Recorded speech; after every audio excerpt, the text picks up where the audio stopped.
Ayan na nga ang resibo. Sinagot na ni Kim Chu si Paolo Avellino.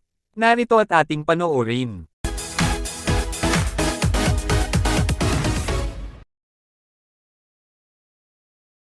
Grabe na talaga sina Kim Chu at Paolo Avellino.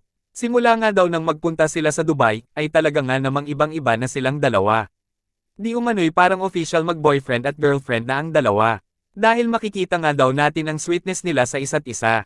Ngayon nga, ay trending ang isang video kung saan habang kumakanta si Paolo Avellino sa Dubai, ay sa backstage nga, ay narinig nila na nag-yes si Kimi kay Paolo Avellino.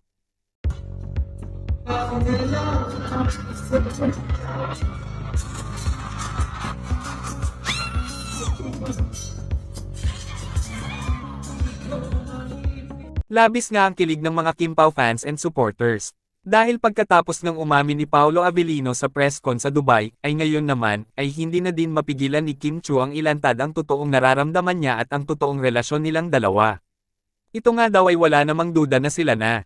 Dahil halatang halata na nga daw at palagi na nga daw sabay mag-gym ang Kim Pao. Halos palagi na nga daw silang sabay sa mga ganap nila sa buhay. Lalong-lalo na nga at may upcoming movie sila na gagawin. Kaya naman, wala na nga daw talagang katapusan ang pagpapakilig at pagpapasaya sa atin nina Kim Chu at Paolo Avellino. Sino ba naman daw kasi ang hindi kikiligin sa Kim Pao? Mapabata at matanda nga daw, ay walang humpay ang kilig na nararamdaman sa napakalakas na chemistry nila. Yes, even we seniors are willing to support you Kim Pao in all your plans. Much more, that you are now a happy couple. Yes, our prayers answered by God. Kami pa malapit na sa paa niya. And we pray both of you that you will have a happy life with your kids. Coupled with happy kids, we love you Kimi and Pao.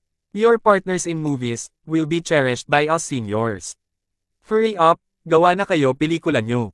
Para may panoorin kami mga seniors. Saya-saya na namin mga seniors. Di kami magsasawa sa inyong dalawa. God bless this couple Lord. Kayo, anong masasabi nyo tungkol dito?